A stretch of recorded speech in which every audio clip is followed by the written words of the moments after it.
Body shot. Ooh, that hurt, didn't it? When the adrenaline starts pumping and you know what you can do with this right hand, it's hard to not do that. Here are your hosts, Derick G and AJ.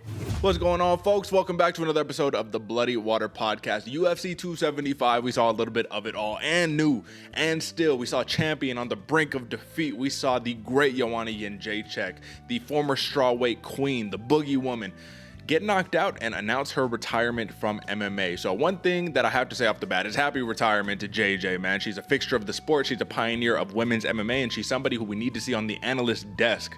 We need to have her presence in combat sports as always. We cannot lose her. She is too valuable of a commodity, I think I should say. But listen, that was just the brink of the iceberg. You know, there was a lot going on, and we're here to talk about it. So, Jiri Prochazka, Valentina Shevchenko, man. We're going to talk about all that stuff. Let me bring in my co-host, the New Mexico native, the Santa Fe bomber, AJ. Brother, rank it 1 to 3. Most surprising. Number 1, Joanna gets knocked out and retired by Weili. Number 2, Shevchenko looks mortal. She looks like a human being, a regular fighter. Or number 3, Jiri Prochazka notches his, plus 2,200 submission prop in the 5th round to submit Glover Teixeira, the champion, the jiu-jitsu black belt. What's the most impressive? Man, that is probably one of the hardest things to actually quantify, Derick, man. Like, we were talking a little bit before. I was shocked for the Jiri. I was shocked for the Santos. JJ going to sleep. No one saw it come. Man, I was, mind blown. I don't even know which one's the best. They're all shocking. They're all crazy. It was a great night of fights. It was a wild card. What do you think? $75 worth? I think it was $75 worth just for the roller coaster of a ride, the climactic nature of it, man. And I'm going to rank it myself, brother. I'm going to rank it myself. And I'm going to say number 1. This is me. This is bona fide. I'm making the rules today. Number 1, JJ retirement. I'm most surprised, brother. Come on. I'm not surprised that she's retired. I'm surprised to see it happen. I feel like this is the passing of the torch. This is the end of an era. And to me, to see it in real time, to grow up with Joanna Jędrzejczyk on my TV, killing the game, don't you feel a little sad, bro? Like, you know, so this is what I'll say. How emotional of a night was it? Because I feel like UFC 275, it was crazy, it was roller coaster, it was climactic, but it was emotional, sad, good, bad, devastating for all parties involved. You're sad for Santos because that headbutt for Valentina Shevchenko kind of ruined her opportunity at a title right there, all her momentum. You're sad for Glover because what a way to lose your title, to be a one and done champion like we were talking about. You feel ecstatic for Jiri because he said in the end, I don't quit. And you're like, God damn it, bro, you sure don't quit. And then you got to feel, once again, for Joanna, you're sad. For Weili, you're like, God damn, you're going to be the champion again. I mean, do you feel my sentiments here? Oh yeah, brother. There's that's what I was saying. $75. But there's a lot to go around. However you're feeling it, excited, sad. Yeah. There's even a point on the broadcast where they're talking about after the Joanna was talking, where they're getting emotional. Everyone is getting a little emotional, man. This is a Joanna warrior, Joanna champion, man, leaving the sport. And I agree with you, Derick. I think a spot on a commentary team or a coach or something like that is definitely in the works, because they're not done with JJ yet. At least I hope not anyway. Let's just say it's super necessary. I'll just say that. You know, she loves her boy Jorge Masvidal over there at ATT, man. So let me get off some stats real quick, folks. So fight of the night, Glover Teixeira versus Jiri Prochazka. It was an instant classic, I'd have to say, and a fight that I would love to see ran back, but we'll talk about that more in a second. Now, they had a weird deal at UFC 275 in Singapore, where they were trying to put on for the fans there in the Asian market. This is the first Asian event that took place post-COVID, right? So what they said was, listen, we're not going to do the, if I think you're impressive, you're going to get a bonus. If you finish your opponent, you're getting $50K. And that was the incentive that I think they needed to get some finishes on the board. So performance of the night went to Zhang Weili, Jake Matthews, Jack Della Maddalena, Maheshate, and Silvana Gomez Juarez. Those were, all 5 of the knockouts. The only finish that didn't get a $50K bonus was the Prochazka submission, but he got fight of the night, so you still get $50K either way. But either way, you got 6 finishes in 12 bouts, 5 knockouts, 1 submission, 5 upsets. Jake Matthews, Josh Kulabau, Maheshate, Kyung Ho Kong, and Silvana Gomez Juarez. And that leaves us at the point where we're going to talk about it more in 1 second, but as you can see, the leaderboard stands. AJ, he did what he needed to do. He pulled a Valentina Shevchenko-esque performance and just skimmed by where he needed to get the dub. And listen, man, a win is a win is a win. At this point, 71-35 for you, 69-37 for me. But enough of that, brother. Let's talk about some prop recap, man. Let's get into all the betting recap before we move on. So it looks like off the bat, folks, and I hope you like the new style that we have here. So this is just about everything.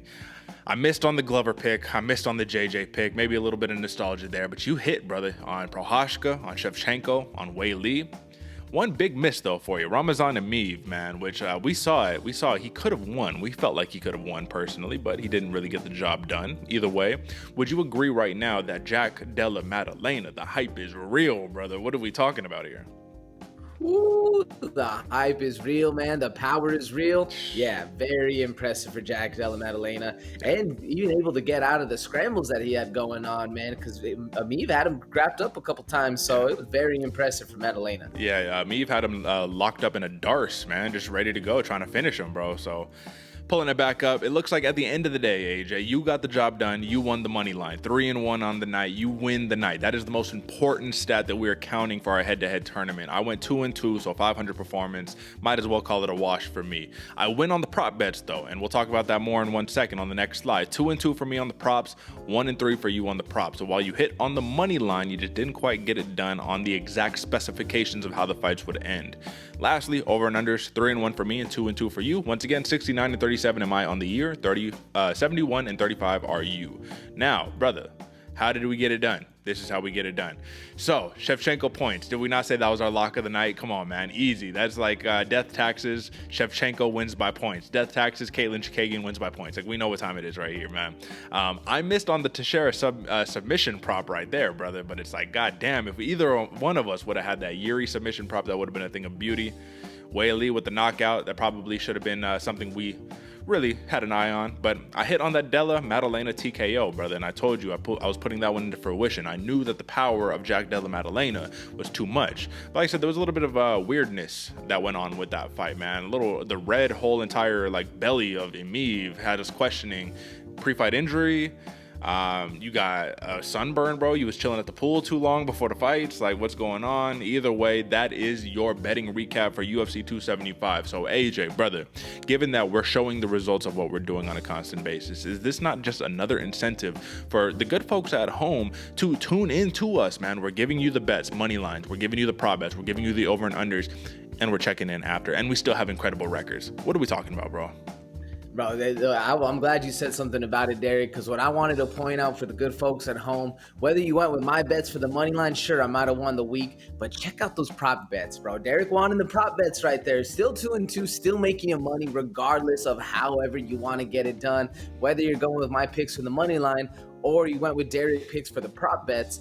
Man, you can see either way, whichever way you win it, whichever way you're choosing over here on the Bloody Water Podcast, you're winning yourself some money, and that's kind of the most important point right there, man. You're getting the money whenever the fights are happening, and you know who to go to for the best info. And I mean, the numbers speak for itself. Both above 60-some%, but like I said, the best part, we're both winning. Technically, I won the week. You know, I'm still gonna hold that one a little bit. Hold that one a little high.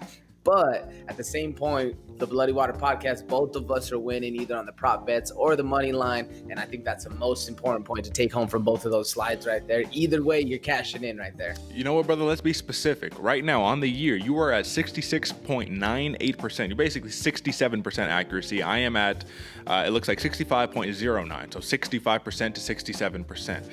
We're 65 plus over here. What are we talking about, folks? And I'm going to say it. I'm going to go out on a ledge here, AJ, and I'm going to say that we are the most professional, the most comprehensive, the best quality podcast, best quality platform, best quality show that you have seen that the masses just don't know about yet. So do us a favor, drop a like, subscribe, and share the show with your friends, with your combat sports junkies, and all that good stuff. But listen, man, this is just the start. You think this is something? This is nothing. Now, AJ, man, we've minced words long enough. They know to drop a like. They know to go over to bloodywaterpodcast.com for the home, the hub, or Bloody Water Podcast on Instagram, Bloody Water Pod on Twitter.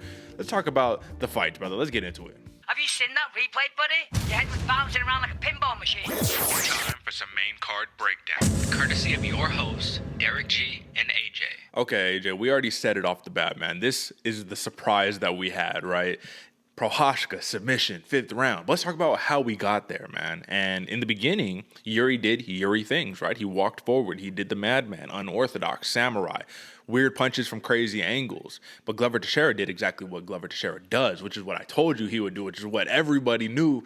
Glover Teixeira is going to pick up on that single, drop you on your butt, and you're going to be in for a wild ride. Now, How impressed were you with the scrambles of a Jiri Prochazka, the ability to get back to his feet time and time and time again, the ability to really give Glover those problems in the grappling realm that a lot of other fighters aren't able to give him? I was shocked, man, because I didn't think Jiri had that kind of ground game skills to be able to do something like that with a technician like Glover. And sure, Glover was still getting the better of the advantages, but man, like you said, Jiri was popping up. He was scrambling. He was rolling and getting out of the things he needed to get out of. Very impressive for Jiri Prochazka, man. And even to the point of Glover, as much as I knew he was going to be taking Jiri down, controlling the fight, kind of imposing his will, I think he was most impressive in the stand-up. It was either round 3 or round 4, somewhere in there, where Glover started letting the hands go, man, and he really started tagging up Jiri, bloodying him up, getting him dazed a little bit. The samurai move to drunken master kung fu after that for a little bit. Very impressive fight from both of these guys, man. Which were you more impressed by? The Glover when he was landing the heavy bombs, or Jiri, like you said, getting up from the bottom or getting out of the control? I thought Jiri was very impressive, but I thought that this performance was very reminiscent to Glover Teixeira versus Anthony Smith, the fight that I kept talking about before this fight, right? And it felt like it was the same thing. So I was impressed by Glover because this is an old man. Dude's 42 years old, takes him into round 4, the deep waters, and he's beating him up. He's literally beating Jiri up where Yuri's not even... At one point, Jiri literally did this. For folks who are watching, he just put his face out and no hands and just like, just hit me. Like, I don't care. Like, I'll just eat the shots. And he ate the shots. And he was getting rocked and stumbled. And he was falling all over the cage. And then, you know, he just stays there. And what's interesting is this was a new revelation. I was watching his post-fight presser, and he was saying that more or less when he was eating ground and pound shots where Glover Teixeira full mounted him multiple times, right? Just raining down shots, that he was talking to him being like, nice, but still nothing. You know what I mean? Still, that doesn't affect me. And it's just like, bro, like I said, this dude is still, even though he doesn't have that ungodly power that everybody was talking about, I don't believe personally, he still is somewhat of a mythical figure. So the question becomes this, AJ, do we see this fight again? Now, merit-wise, let's talk merit before we talk about politics. Merit-wise, Glover Teixeira came 30 seconds away from retaining his title, from beating the boogeyman of the division, from beating the young dude who's coming in, who has finished, like 90% of all of his opponents, knocks everybody out. And it didn't seem like one point Glover Teixeira really was in danger aside from a couple of those body shots that took that gas tank away from him. He never looked like he was on stilts from eating a big shot on the jaw. So merit-wise, is this deserved? 100%. 100%, man. If it doesn't get ran back, it's almost a travesty, you know? Like, it needs, especially maybe because Glover's a little old, and we were talking about this and the mics are cold. I know Jan's in the work, but I think it's well-deserved rematch right here, man. Okay, politics-wise, does Teixeira get the immediate rematch? I'm not talking about Prochazka defends once and then Glover then gets to build his way back. No. Champion. Yes, you didn't have a run. You didn't have a reign, right? But you came the closest to beating Jiri than anybody has in recent history. I'm not talking to UFC. I'm talking about his career, right? So politics-wise, does Dana say, all right, Teixeira, you're going to stick around, you're not going to retire? We'll give you another shot.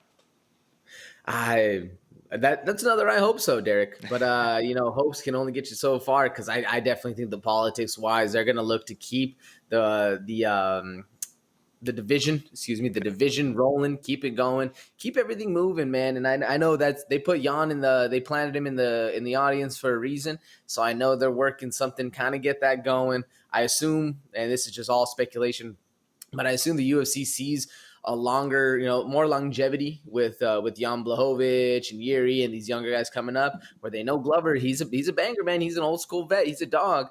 But at the same point, how long can the dog stay on top? He's going to, I would imagine, be more relegated to that Andrei Arlovsky type fights where he's still here. He's still getting it done. We're still shocked that old man's just whipping ass, but I don't really see him at the top. And I think that's kind of more the narrative the UFC is going for. But like I said, I hope not, because I think he does deserve the rematch. What do you think? You feel the same, or you see something different? Well, I'll just say this, man. I think that there's going to be fan demand for wanting to see this rematch. Like, literally, the fans want to see it, man. This was a great fight. This was fight of the night here. This was an instant classic. So when you create an instant classic, it only makes sense to run it back. Now, oftentimes, the sequel isn't as good as the original, but I think that the Joanna Weili #2 kind of proved that wrong in this one, man. It was almost a continuation of their first fight. So I would like to see this again, because if Jiri Prochazka can take the belt from Glover, one of the most well-rounded fighters in the division, one of the best well-rounded champions in the division post John Jones.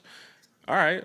and you beat him again, and you beat him handedly. Okay, now you're the real deal, brother. So 2 questions before we move on to the prop recap and all that. So Jiri Prochazka, do you see him being a multiple-time reigning champion, the next John Jones of the light heavyweight division?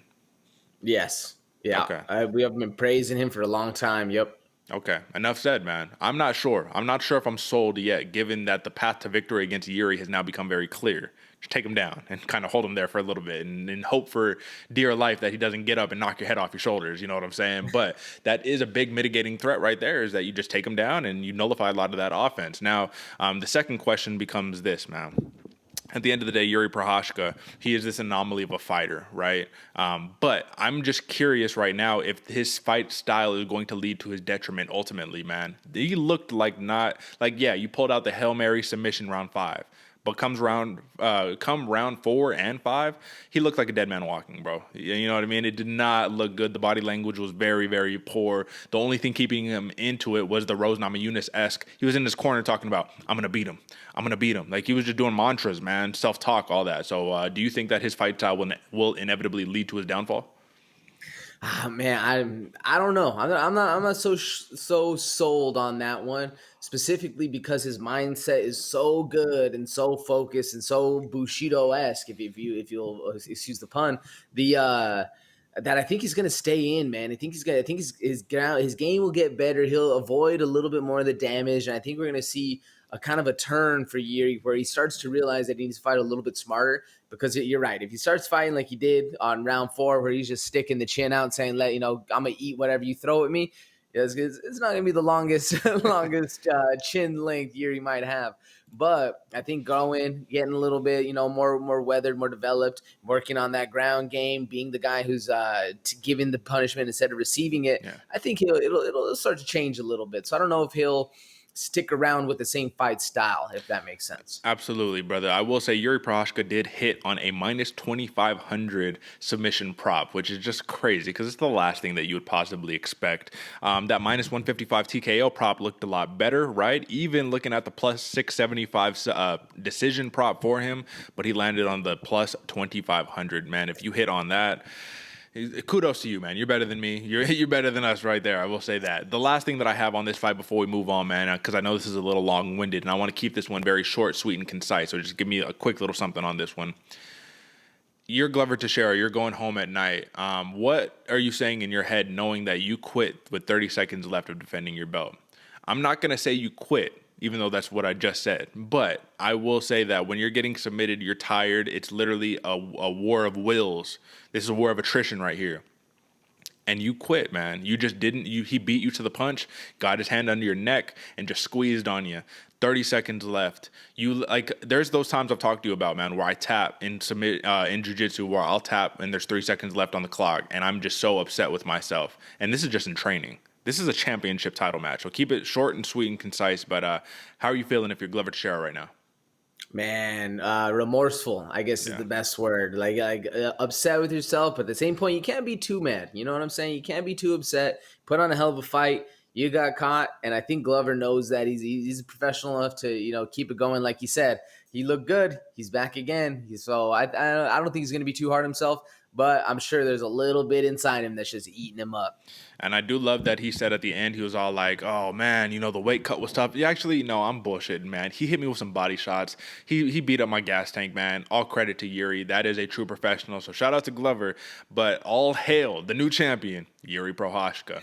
All right, brother. We need to talk about a little bit of mortality in the women's MMA just fight sphere right here, man. Valentina Shevchenko, she looked like a mortal against Taila Santos. However, there's a bit of controversy to go with this, man. A lot of people are upset.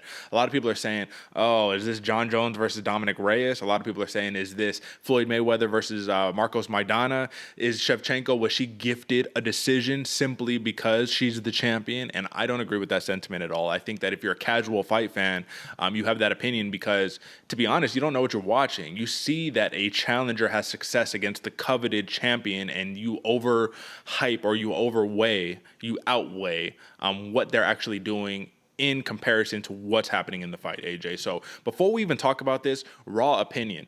Did Shevchenko, did she get this win via robbery? Was it just a really, really close fight? Or was Shevchenko never really in a terrible, terrible spot to truly lose this fight? She was in a couple terrible spots, Derick. There was a couple where not necessarily under the chin, but when Tyler Santos had the backpack on Valentina, there was a couple moments where I was nervous, man. And come round 3, tell me not, you were also a little nervous too when it started. Valentina was getting her way, and then right back to it. Tyler Santos gets to the bottom, has the ground control. I know. For me, I was a little nervous. I won't let it lie. I was stressing a little bit for this one. I was like, shit, man, I'm losing another. Like, okay, like this is gonna be a rough one, but I mean, I think what did it for me, and I just believe that Valentina did win the fight. What did it for me was the striking. Not necessarily also the striking on the feet, but while she was on the ground, even when she had her back, she's throwing the shots, she's going, she's scrambling, she's creating damage the entire time, while Santos is just defending, looking for things, not necessarily getting them or hunting for them, but just looking for the openings, which I don't know, I think, depends on how you score it, but I think that did a lot for me, where Shevchenko just stayed busy the entire time. Yeah. Did you have Shev winning, or was it Santos getting it for you? I had Shevchenko winning, and I thought Tyler Santos did a very commendable job. I think she made the fight a lot closer than a lot of people thought, but the way she did it wasn't this domination, you know what I mean? Like, oh man, Shevchenko's getting her ass whooped right now. It was, all right, I somehow fell into a scramble, I took her back, I gave a couple submission attempts, and that's it. So that's like the danger of having the champ in that trouble of like, oh, fuck, man. Like, who the fuck even has Shevchenko's back? Who puts their arm remotely next to her throat? Like, nobody does that. But if you look at what effective striking did you do? What type of ground and pound did you do? Did you really do anything other than kind of just hold Shevchenko down? I mean, look at her face after the fight, man. There's like nothing. You know what I mean? Like she was unscathed. And look at Santos's face. But I'm not going to say that that's the real tell of the story, because truly headbutts, man, that orthodox southpaw clash of heads multiple times really put the nail in the coffin for Santos, because I would like to see this fight ran back again. And, without that, not being able to see from one of your eyes, right? Even our coach, that's why you have 2 eyes. Don't worry about that shit. That's some Goggin shit right there. You got to love that, man. But let's take a look real fast, man. So pull this down and we'll take a look at the stats. So Shevchenko, this is the thing that people aren't seeing. Shevchenko outlanded Tyler Santos 234 to 128. Now, how they get you is they say, well, those strikes weren't significant.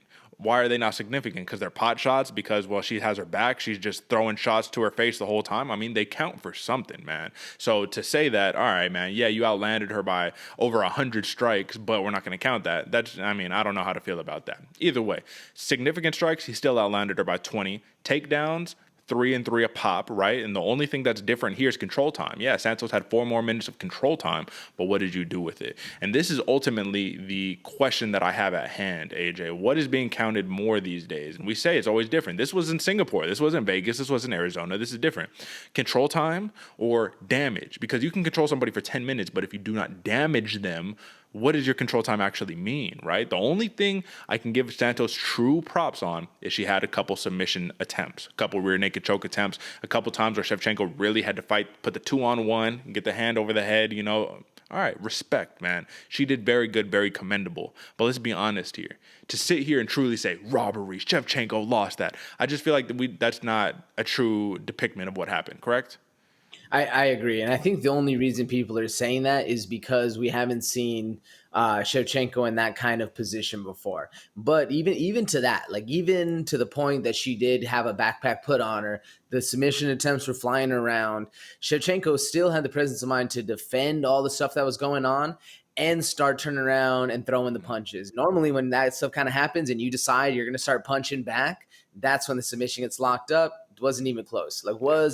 Valentina was still, even though she didn't have the dominating position, she was still in control of what was happening, if that makes sense. I hope you feel what I'm saying right there, Derick, where she was still in the driver's seat, even though she wasn't really, it was like the test drivers, where you're taking your ID test or your driver's license, and the guy in the passenger seat, he got the brake, he got the steering wheel, he can help, but you're kind of in the control. I feel like that's what was going on, and it made a lot of the casuals think that Tyler Santos got it done.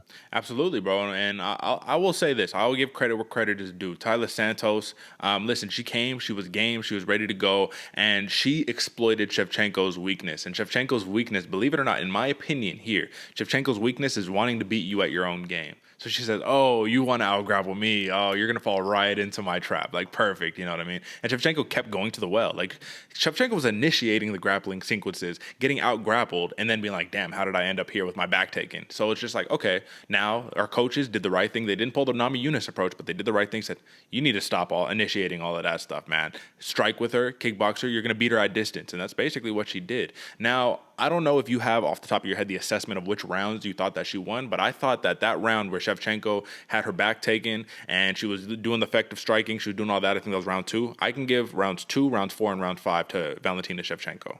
Now, the problem here, and this is what I actually wanted to bring in, is the controversial nature of the scoring here. You know what I'm saying? So let's talk about it real fast, bro.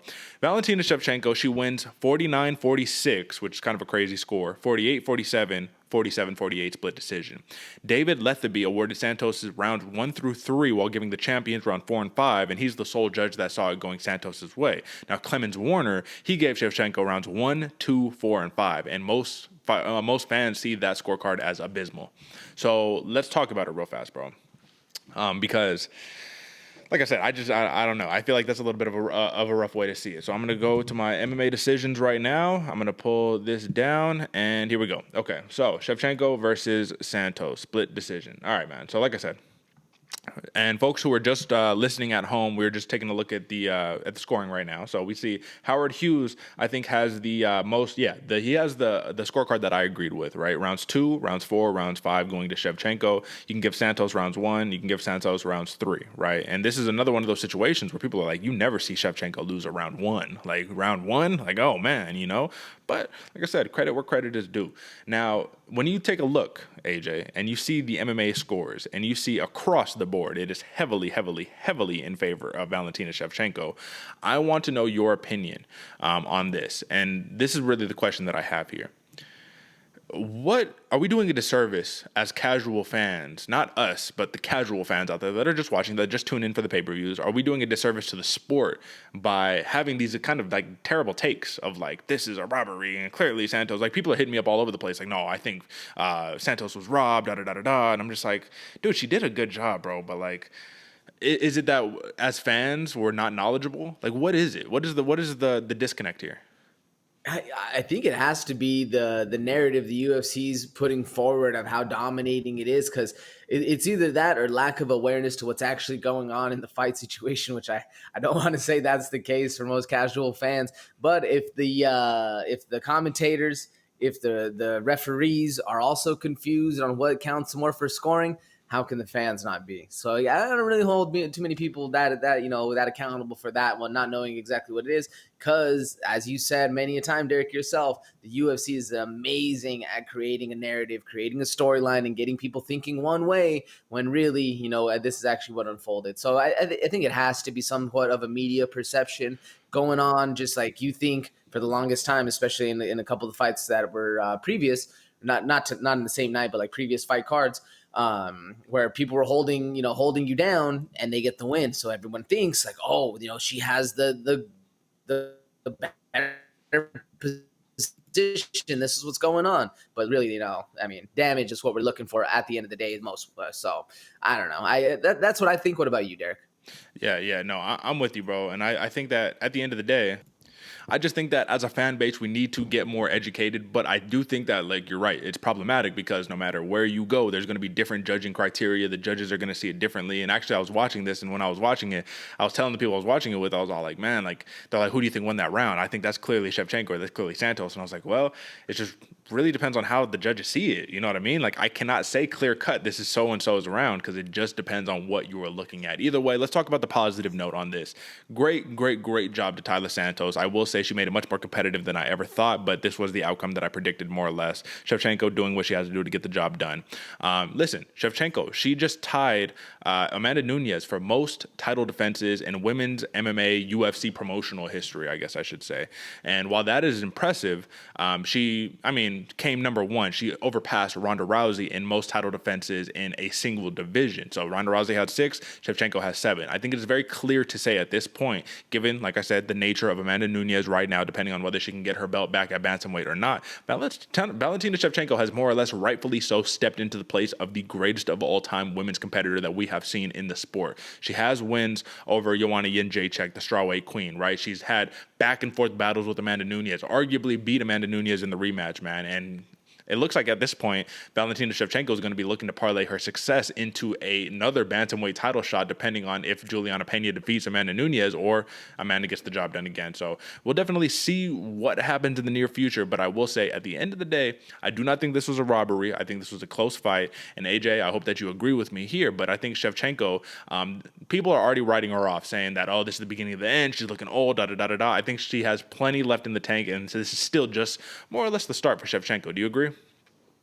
Oh yeah. She's still, even though she's still at the top of the division, I still feel like she has some room to grow, and she's getting better, and she knows that. Yeah, and like she even said herself, no one's perfect. Yeah. Well, yeah. You have to also argue, man. It's hard to rise up to the level of rise up to the challenge when it's like, who, number 4, Santos? Who is this person? You know what I mean? Like, give me something to wake me up. You know what I mean? Something that gets me excited. But enough talking about that. Those were your 2 title fights. So Jiri Prochazka and new Valentina, and still. But AJ, brother, this is our reminiscing hour one more time, man, where we talk about it again. I don't want to spend too much time on it, brother. But first off, happy retirement to Joanna Jędrzejczyk. But let's flip it on the other side, brother. Spinning back fist to your fucking dome piece, man. Straight to the neck, put you down. We have never seen Joanna Jędrzejczyk get stiffed like that in her career before. Yeah, we saw her get dropped against Rose and then the ground and pound to follow up. That was one thing. We're like, oh, she got caught. Then lose a decisive fight after in the rematch. And then, in the war that they had in the first fight, Weili Zhang and Joanna, it was crazy, man. But here's the problem, and I'm going to tell you this is where I think Joanna messed up here, because I did think she had a chance of winning this fight, but the power reigned supreme for Weili. This is the problem. She says, I'm going to be surgical. I'm going to be tactical going into this fight. And as soon as she got touched, she turned it into a war. And then I'm just like, God damn, we're back to square one. This is literally just rounds. They were saying to themselves, they're like, this doesn't feel like a rematch. This feels like round 6, round 7 of the first fight. And I agree, brother. You get into a war with Weili, man, and she does nasty things to you, man. She has that power. Let me ask you this, because first off, I have to eat some crow. My crow is shout out to Fight Ready. I said Weili Zhang might be questioning herself. She might not be that same fighter that she once was pre the Rose couple fights. She looked like the best version of Weili that I have seen thus far, man. She looked like an animal, and I am almost positive that give it the 6 months, 8 months, she's going to be champion again. So what do you think about that? Man, I earlier on the pre-show we were talking about how I don't like when coaches come around and change your style of fighter and they just mix things up. The whole paralysis by analysis, we were talking about it before, how just too many things are going on, you can't think of it, and then you just end up resorting back to what happened. Not Weili, man. She proved that she has the mind of a champion, the heart of a warrior, and she's able to mix things up. And I think that's kind of what got JJ a little thinking, a little on the ropes, a little trying to analyze, what exactly was going on. Because the second the takedown started looking other way. And I agree with you, Derick. You can't end up in a punching match. One you go, then I go against Weili. She has absolute power, very impressive. I mean, the fact that she was able to grow her own style a little bit more, like you said, after with the Fight Ready camp, speaks levels to how well trained not only her style is, but her mind as well. She's a thinker, man. She's brilliant out there. Looked really good. Hell of a fight for both ladies, man. I was very impressed. And if you've ever caught a spinning back fist, you know what JJ went through. That was a bomb of a shot, man. I'll tell you this, it's just not even a funny story, man, but this is something where I can relate. So one of the first experiences I have where I'm sparring with somebody who trains MMA as a young child, this is before, I'm a teenager, man, I'm in high school, right? This is before I knew anything really about the sport. Listen, man, I'm training with my buddy, I'm thinking we're just going to box, right? But this is dude, he's been in the UFC, he's been in the MMA and all that stuff. He's big on combat sports. We're just going to box up in the park a little bit because we're, young and dumb, and that's what we do for fun as teenagers. And I'm ready. All right, man, I'm going to start, try to slip, jab straight, all that. I get hit with a spinning back fist that I never see coming, bro. I ain't get knocked out or anything like that, but I will remember that for the rest of my days where it was so boom. You don't see it. It just happened. Next thing you know, you're like, what the fuck? What did I just get hit with? What did you just hit me with, bro? You got 8 arms? Like, what's happening here? And it was one of those, man. And I'm just like, imagine Zhang Weili did something similar to like a Joaquin Buckley-esque improvisation move where she throws the kick. It's too tight. She's in bad space. And she has the wherewithal to say, let me spin. Boom. That's it. And it's like Joaquin Buckley. He gets his kick caught. What does he do? He spins. Those other, you know what I mean? I'm just saying, Zhang Weili Zhang, man. I really think that she's going to be the champion again in the next 8 months or so. Carla Esparza, if she has to fight Weili, if this is going to be the next title defense, I mean, come on, bro. What are the odds going to be? Weili would be the favorite, right? I would imagine so. I would imagine so. You know, I don't know nothing's for certain anymore, Derick. But what makes that more interesting to me is she's going to become a better wrestler when Carla Esparza, that's kind of her bread and butter. Imagine she shuts down the wrestling of Esparza, and then we're in a kickboxing fight with the power of Zhang and the power of Esparza, because she's powerful too. Man, that's a good recipe right there. I'm calling it now. First round KO, Weili. Let's go. And new. Get her championship back. Let's talk about it, brother. But all right, Joanna Jędrzejczyk, she wraps it up. She retires, and we kind of knew that this was going to happen. I called it before she actually retired, because I said, okay, you're 35. You were supposed to fight for the title if you won this fight. You don't want to make the trek back up. You don't want to climb the hill again, man. You've climbed the hill so many times. 20 years into your professional MMA career. It's time, man. And I think now maybe she should get into the managing side of things. She should get into the business side of things and just kind of stick around there, you know, get into the analysis, the commentary and all that, be a fixture of the sport and still remain. But it is safe to say that the Joanna champion era is over, man. The Joanna warrior era is over. And as sad as it is to say that, we did see her pass the torch to Weili. Weili is the new breed, because at the end of the day in strawweight, you have 3 big names. And I'm sorry, Carla Esparza, but you're not included in this. It is Rose Namajunas, it is Zhang Weili, and it's Joanna Jędrzejczyk, man. And Joanna passed the torch to Rose and to Weili, respectively, man. So real quickly, my man, just throw out there, what is one of your favorite memories of a Joanna Jędrzejczyk growing up? Some of the nastiest things that she's done. What are the things that made you respect her as a fighter? Man, her first fight, not her first fight, her first fight against, it was either Carla Esparza, where Carla had the braids, the beads in her braids, yeah, where she just has her up against the fence, just unloading on her. That one was fun. Man, what was another? I think that's probably the one that lives in my mind. All the other ones are like not the best for JJ, like it was the Rose fights and stuff like that, because I'm a big Rose fan. But I think if the one that comes to memory, my favorite one was where she had Carla Esparza up against the fence, round 2 KO. Probably my favorite moment. What about you, Derick? I definitely say that is up there. You know, she snatched that belt real quick. That's when she quickly became, oh, who the fuck is this person? You know what I'm saying? But I'd also have to say her tough performance and the fight after with Claudia Gadelha, that was always some fun, man. There was a lot of shit talk that was happening over there. Even against Kovalevich, man, before they became buddies. I mean, Kovalevich was a rising star. It was like, oh, who is this person, right? So Joanna had so many great moments, you know, all the shit talk that she had, even in the losses, bro. Even in the losses where she said, I'm the boogie woman, I'm coming for you, you know, like all of that, bro. It was cringy at times, man, but Joanna champion lives forever.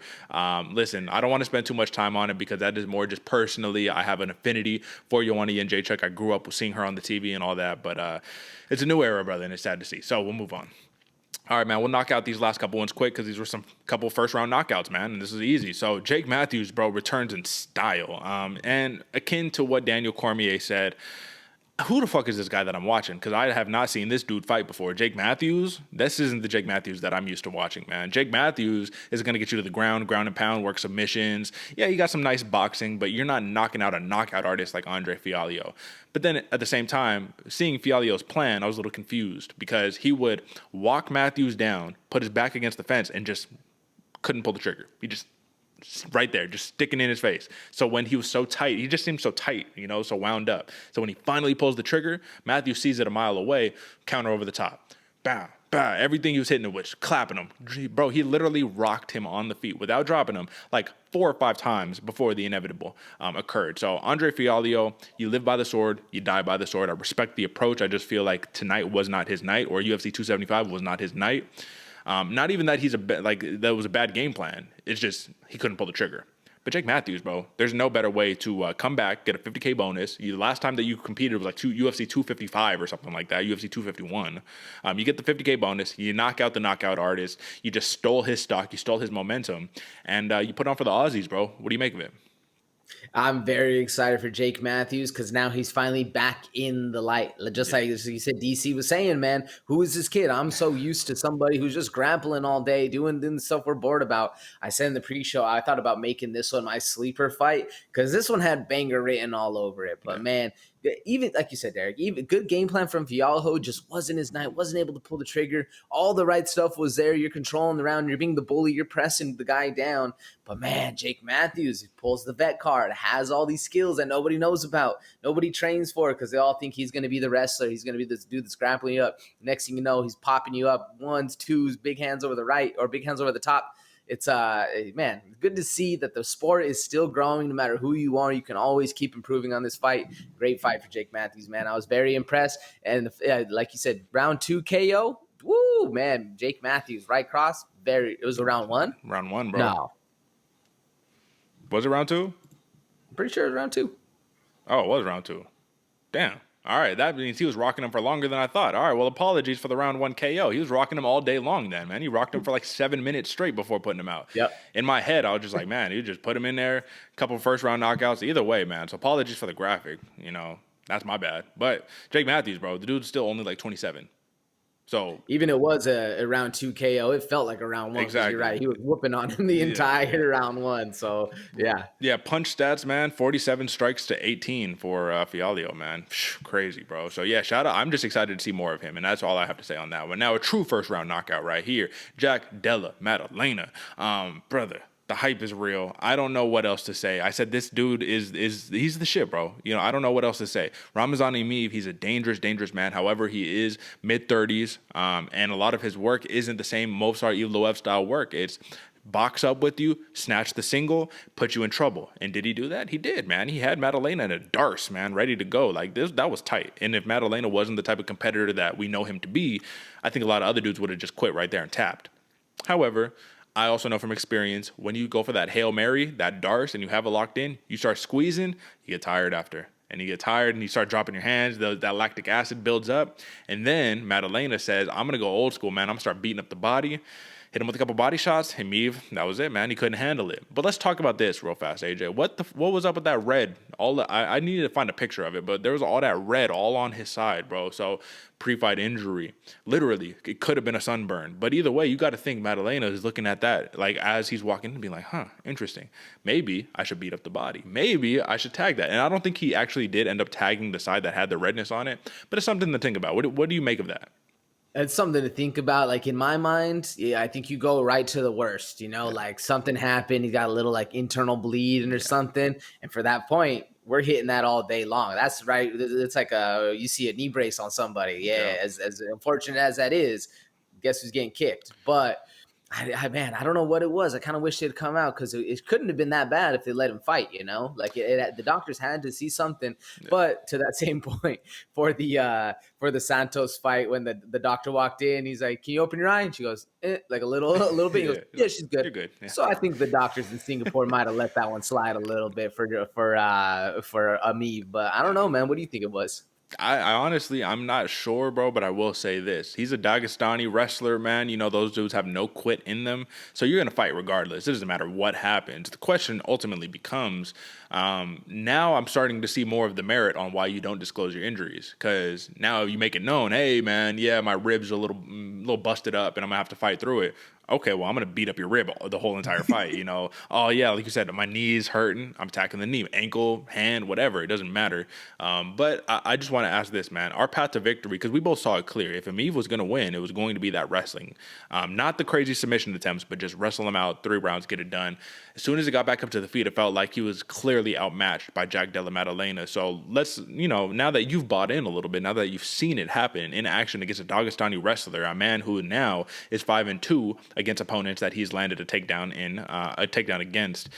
This dude Maddalena, bro, I mean, I really think that he's going to be that next generation of like, these are the killers right now, especially in what weight class is this? This is the let's see, the welterweight, 170 pounds. 170 pounds, bro. Imagine. Kamaru Usman, he's long gone by the time Maddalena rises up the ranks to be able to get to that aspect, but he's going to be the new generation because it's going to be the Usmans, the Masvidals, the Colby Covington. They're all going to be retired here soon, bro. They're all kind of older. So, I mean, do you agree with me there, or what do you think?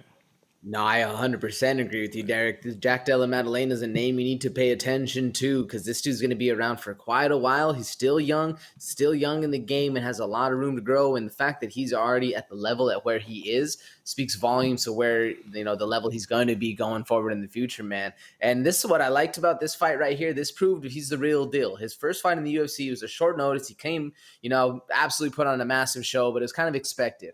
Now, especially getting in deep on that Darce, getting down to the ground, being having all the chips stacked against you and then showing who you are as a real fighter, I think we're going to see a lot of really good things. I think Maddalena might just be a pay-per-view fighter from now on. What do you think? I think he's proved it, and he's earned it, man, at this point. So we'll see what happens, but he definitely is a draw. I'll say that much. He is a draw. And with that being said, that is your UFC 275 main card recap. Folks, hope you enjoyed the segment. Let's move on to a little bit of prelim pour-over, bro. So I just want to talk about a couple of these fights, man. I'm just going to pull it up like this, bro. So we need to talk about my sleeper, man. Sting. Seung Choi versus Josh Culibao. Who is this Josh Culibao cat, man? I'm just joking. We already knew how good this dude was, but he put his striking on another display here. 2 knockdowns, man. Rocking Choi all over the place. This is a dude who came in and put it on Julian Erosa. Bap, bap, boom, done, man. He got that sting in it. He got that pop in his shot. But against Josh Culibao, who I was actually mistaken on the pre-show. I said that he was a lightweight who moved down to featherweight. He's actually a featherweight who was so lost is when he took a fight up a weight class against Jalen Turner at lightweight. So this dude Culibao is so damn good, bro. 10-1-1 now. Just beat Sting Choi. I just feel like he's underrated because he can wrestle the shit out of you if he needs to, man. Now, his jab, he uses his length so good. One thing that I noticed is he would lean forward, and he's switching stances constantly, but he would lean forward, and he would pop that jab off, man, using literally 100% of his length. And one thing that you'll notice, AJ, I don't know if you are like analytical like this, like I am when I'm watching it, but a lot of these fighters are so tight that when they throw, they're not using all of their length. Like how McGregor, when he throws that cross, that left cross, it's going to the other side of the cage, bro, because he's throwing everything. The whole entire thing is going. So Culibao impressed me to the utmost right here. Like I said, he rocked Choi so many times. It was just a beautiful fight to watch. What'd you make of it? Very beautiful fight to watch, man. And I agree with what you're saying, where you're punching through the target. A lot of people, they don't do that because it leaves them open. They're not good at pulling back, getting that guard up. Culibao looking smooth with it, man. Like you said, extending all the way, getting back, looking good. I was rooting for Choi in this fight, man. And then as the fight was going on, I was like, holy shit, Josh Culibao is the real deal. I'm glad to see that these are another 2 fighters that I think we're going to see in a long time. They're going to have a lot of fights going forward, man. Yeah. These 2 names are another ones you need to pay attention to as well. Absolutely, bro. So let's talk about a couple of more, man. So this is your sleeper, Maheshate versus Steve Garcia, bro. And listen, even though it was short, 1:14, man, it was a sleeper while it lasted, man. It was a banger. So what I said going into the pre-show is exactly, I was like, I like why you picked this sleeper because Maheshate could fight wherever. He could fight backwards, fight forwards. He got good takedown defense. He could stiff you with a counter shot. Steve Garcia, he's going to walk into your face and try to take your head off, use some wrestling, whatever. And he actually did get the takedown on Maheshate until he got back up. And then he said, oh, you're going to come at me like a madman? All right, dink, boom, KO, just like that. Steve Garcia, I do think he will be a force to reckon with in the future. He just needs to control his aggression a little bit. I think he got caught and he saw red because he gets rocked in every fight. So he got caught, saw red, moved forward. And Maheshate, he just said, all right, brother, this is what you want to do? I'm like 22 years old, UFC debut. All right, we'll see what's up. 50K bonus in your debut too as well. Beautiful thing to see. And as you can see right here, 2 knockdowns and 7 total strikes. Come on, bro. That's just amazing right there. So listen, well-deserved on your sleeper, bro. But how good is this Maheshate?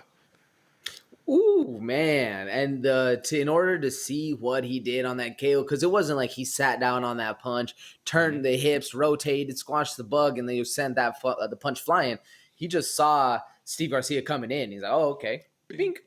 Like, he didn't know, no load up, no none, just bink. Here you go. Go to sleep. Absolutely. Very impressive. Maheshate, man, this dude's going to be I'm excited to see who they pair him up for the next fight because in 155, there's a lot of really good matchups. Hopefully they build him up a little slower, but this dude's a real deal, man. Absolutely, bro. Brendan Allen versus Jacob Malkoun. This is another situation where look at the control time. 7 minutes of control for Malkoun. What did you do with it? You had 66 total strikes. You really didn't do much. Brendan Allen, I mean, look at that. 2 takedowns versus 7, 3 minutes of control, 89 strikes. Brendan Allen got the job done. He was more active, busier, more jiu-jitsu, tried to do a couple submission attempts, all that fun stuff.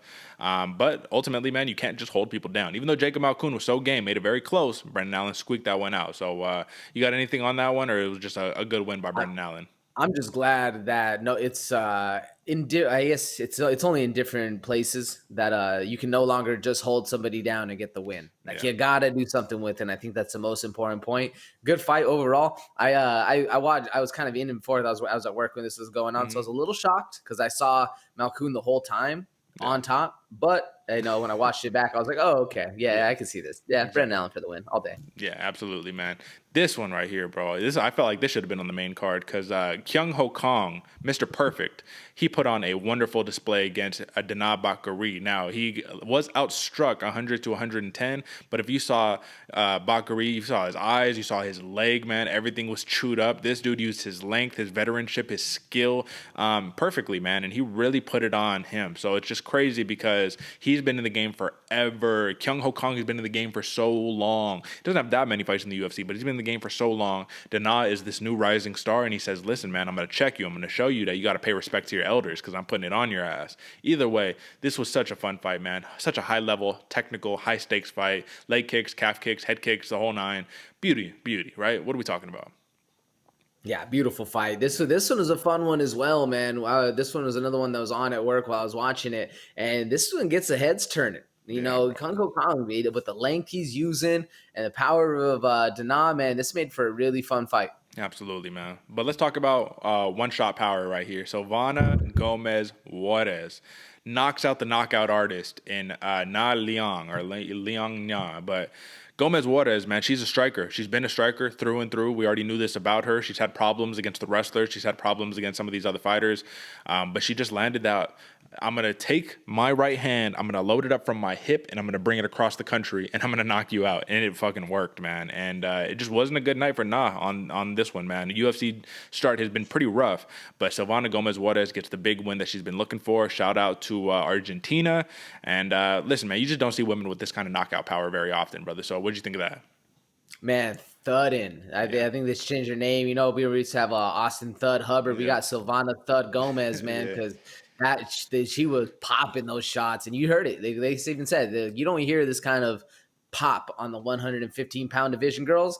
You heard it with Silvana Gomez Juarez, man. Absolutely, man. And lastly, I know it's hard to see here, folks, but Ramona Pascual versus Jocelyn Edwards. I'll just say Jocelyn Edwards, she did a masterful performance in terms of picking apart, using a lot of little kicks. Look at the strike differential, 175 to 65. Come on, she did what she needed to do to win. But Pascual, man, I think she can still have a bright future in the UFC, although 0-2 to start off, man. Not looking good, but she's good, bro. And this was a featherweight fight, which is a little interesting because Edwards is not a featherweight, man. So she took the size disadvantage, still ran with it, and got the dub. You'd love to see it, man. But with all that being said, I want to move into a little bit of a ranking review, brother. I want to jump straight into it. So let's talk about Josh Kulabau. Again, brother, in the featherweight division, man. Let's break it down a little bit and see what we're working with here, man. So what I'm going to do is I'm just going to take a quick dive into our ranking review here, move us back on over like we were last week. And all right, man. So right now, this is the top 15. My top 15, your top 15, the consensus top 15. Does this have anything to do with Josh Kulabau right now? No, because Josh Kulabau coming into the fight against Choi was ranked number 63. And currently right now, I think when he was fighting Sting was like in 34 or something like this. So even though I'm bringing this up, that's not really what we have to talk about today. What we have to talk about is the Josh Kulabaus of the world, right? These new generation featherweights right here. It's going to take them a while to break into the top 15 in totality. It's going to take them a while, man. It's not going to be quick. It's not going to be seamless. But I will say, when I pull up Josh Kulabau right on over here, and I pull up, they only moved him to 48 on Tapology, which is a little bit of a disrespect, but it's okay. So clearly, you can see right here, Josh Kulabau, 48. In front of him, you have John Lineker, you have Aaron Pico, you have Algeo, Lando Venata, all these names. My question to you, man, is does he belong in this tier? Does he belong a little higher up here with the Pat Sabatinis and the Billy Qs and the Joe Anderson Britos? Does he belong there? Obviously, he's not at the, top 15 level yet, man. But where do you think he rightfully belongs right now? And where do you think he has potential to go to? So let's talk about it. I think he belongs in that, 30, 33, 35-ish area, because who's all that around? Yep, you got Sung Woo Choi, excuse me, Gavin Tucker, Nate Landwehr. Yeah, I'd rank him a little bit below those guys. So that 35, 36 area right in there. I kind of think that's a good spot for Kulabau. I was thinking a little higher, but then you have a lot of killers in the 145. So I think if we rank him low and then build him up through that, I think that's the best route for Kulabau, because, I mean, you can even get, like, you're showing 22, 23 through 29 right now. And those are absolute killers. You got Andre Feely, man. You Alex Caceres, like, there's Darren Elkins. Like, those are some savages at number 27. Yeah. Like, whoo, man. So I think if we keep him around that 35 mark for now and then build him up, I think it's a good start. But where can I see this guy going, especially maybe not in the next year, but 2 years, 3 years? I could see Kulabau getting up to that top 15, kind of pushing the pace going forward. And if however his game evolves, that's really what tells how far he'll go. But I can see him fighting in that 20, like this range right here that you're showing. Well, I'd like to see him fight Julian Erosa. If Choi was able to just put his lights out like that, and then Kulabau put it on Choi, I would like to see how Choi does against Erosa. And if you can get to that number 25 spot, I mean, you gotta love it. Now, obviously, these are topology rankings, which mean ultimately nothing in the grand scheme of things. But I just will say it's something to think about. So, folks, that is your 60 seconds rankings review. Josh Kulabau is a name you need to keep in the back of your head. Now, let's talk about the fighter of the night. Right now, there is not a man on this planet that can stop me inside this octagon. Celebration is more work than the fight. Fighter of the night. Now, AJ, I want to do this a little bit differently today. I'm going to say my fighter of the night, or I want you to say your fighter of the night, then I'm going to say my fighter of the night. I'm going to see if we come up with a consensus, and either way, we're going to just talk about it just a little bit differently. Instead of the A and B, let's talk about it simultaneously. So who is your fighter of the night for UFC 275, bro? Man, Derick, you switched it up on me. So normally, full disclosure, I write this before. I have a couple notes. I think about it. Yeah. I had a hard time. I have a very hard time getting a fighter of the night, because there's so many reasons you can go about and which way you want to go, mindset, performance. There's all this stuff going on. All to say, this is just me thinking of what I want to decide on. My fighter of the night, man, I'm going with Jiri. I'm going with Jiri Prochazka. Okay. Fair. He got the dub. As much as I wanted to give it to Glover with the mindset and always going to be there, Jiri also had all the same intangibles. So I got to go with the man I've been hyping up for a long time. I'm going Jiri Prochazka. That's fair. No, that's absolutely fair. And I'm going to be in the same boat, man. I didn't have something written down because I was like, I don't know where to go. I can go anywhere. And I'm going to go off of a whim right now. I'm going to go Joanna Jędrzejczyk. That's going to be my fighter of the night, man. This is a sentimental day for me. Sentimental show that we're recording here. You know what I mean? I'm a little emotional. And Jiri, for Jiri, listen, man, I can understand completely. So like I said, let's talk about it simultaneously. You're talking about a winner. You're talking about the and new, but you're also talking about a dude who was losing a fight who ultimately came back to win. Now, I'm talking about someone who through and through lost the fight. Like, they lost every single aspect. All the minutes that it lasted, JJ lost every single moment of it.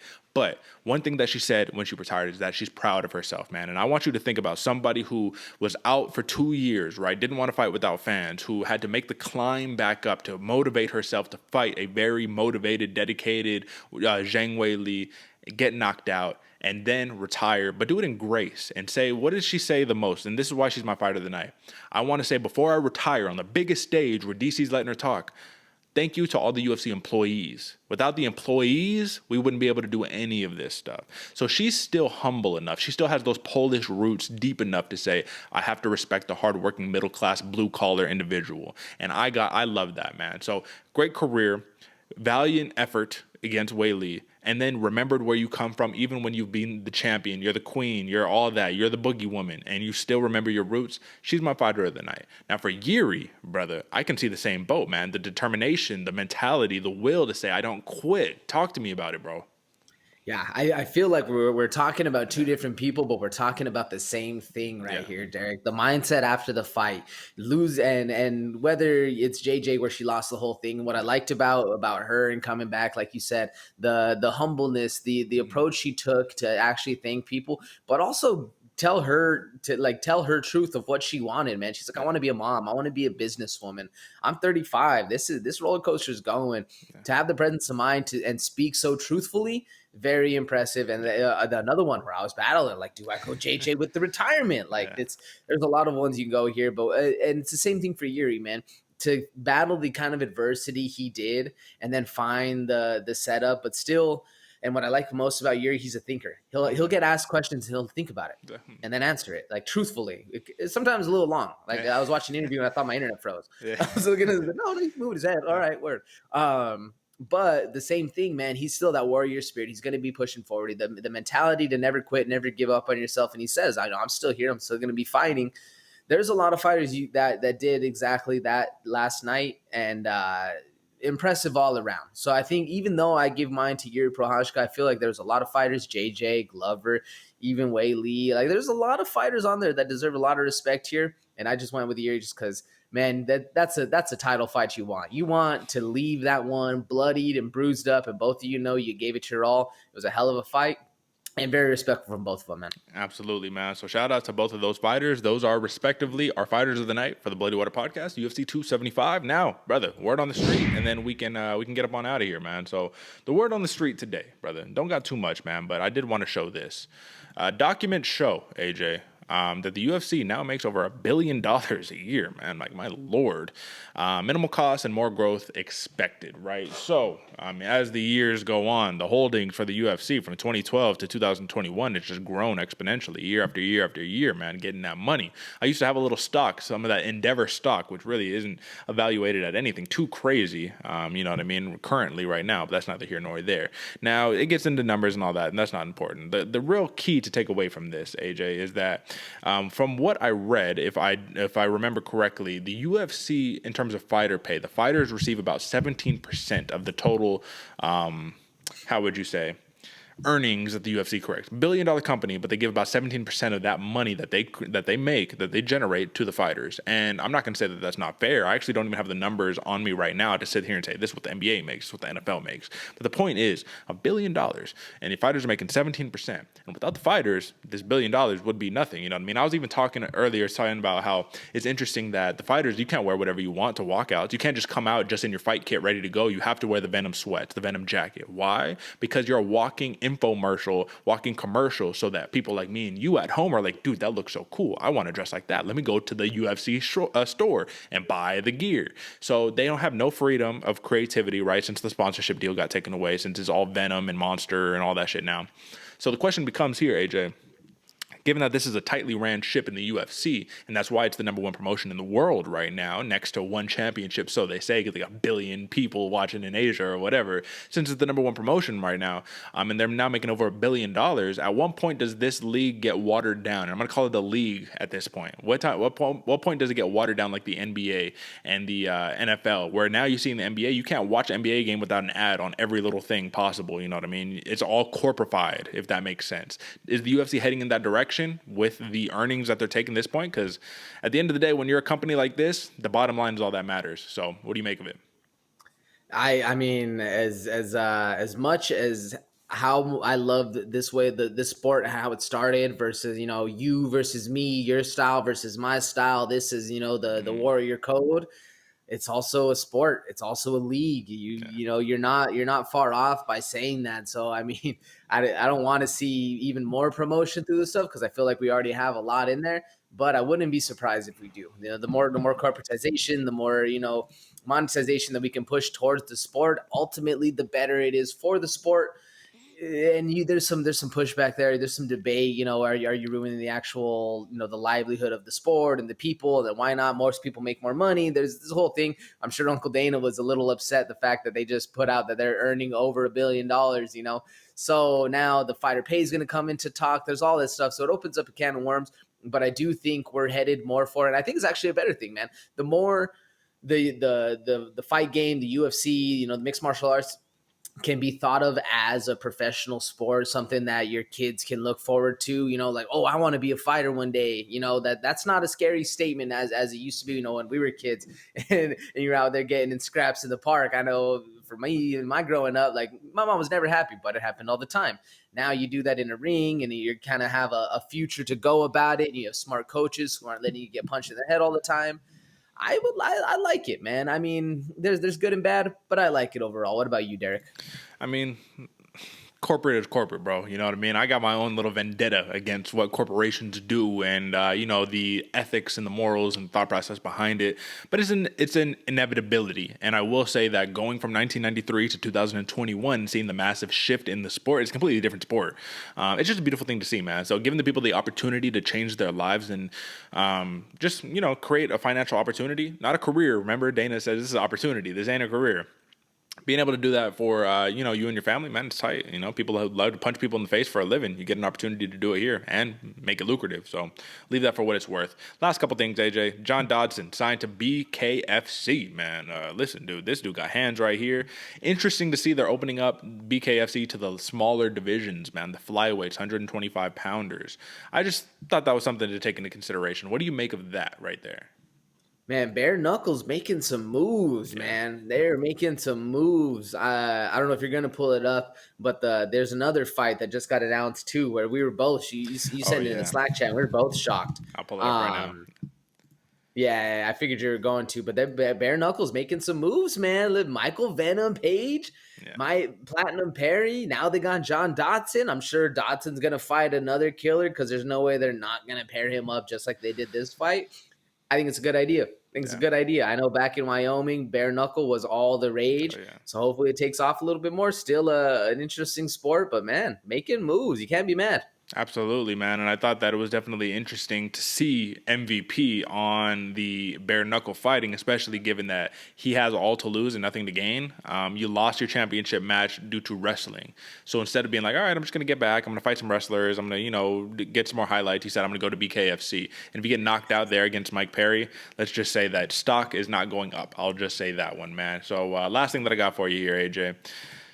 Is the UFC flyweight champion Deiveson Figueiredo on his way to bantamweight, man. He feels like he's being blackballed. He feels like he's being the odd man out, given that Kai Kara-France and Brandon Moreno are fighting for what he calls a plastic belt, the interim championship here.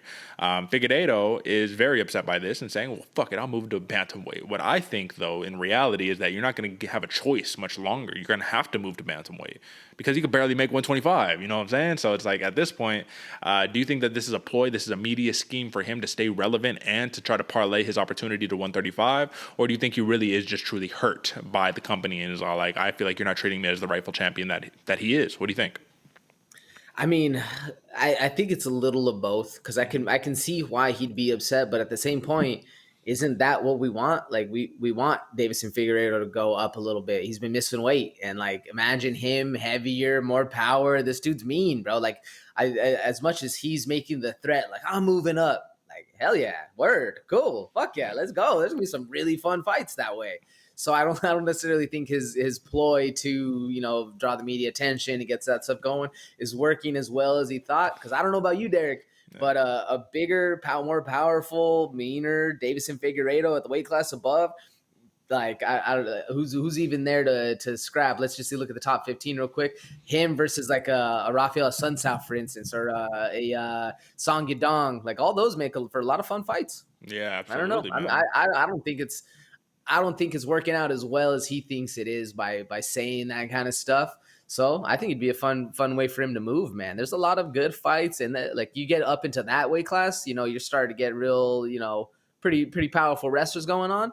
But early, in the lower ones, the top, the 10 to 12, all of those, a lot of fun fights to be had, I think. What about you? Yeah, I mean, I think that you might get some trouble for sure when you start talking about the Jose Aldos, the Chito Veras, the Piotr Jans, TJ Dillashaw's, but if you're a champion at flyweight, you're not going to fight the number 10 guy in bantamweight. You know what I mean? Like you're getting those top guys. So we'll see. Figgy, man, deuce to get her right there. But all right, folks.